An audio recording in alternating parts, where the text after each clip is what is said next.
اگر آپ کی آزمائش سخت سے سخت تر ہو رہی ہے، مشکل سے مشکل تر ہو رہی ہے، تو ممکن ہے کہ آپ محبت کی منزلیں طے کر رہے ہوں۔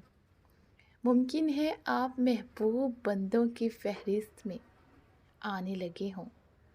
تکلیف ملتی ہی اس لیے ہے تاکہ ہم سمجھ سکیں کہ جو درد ہمیں اپنی بساط سے زیادہ لگتا، وہ دراصل ہمارے حوصلوں کی حدود کے اندر ہوتا ہے اور ہم اسے پہچان نہیں پاتے، بس تکلیف کی ذرا سی شدت پر ڈھہ جاتے ہیں۔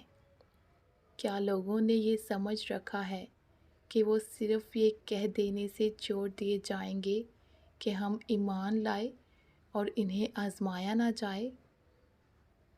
یہ بات بہت سمجھنے والی ہے۔ ہم ایمان لائے ہیں، ہمیں آزمایا جاتا ہے تو یہ ہماری خوش قسمتی ہے۔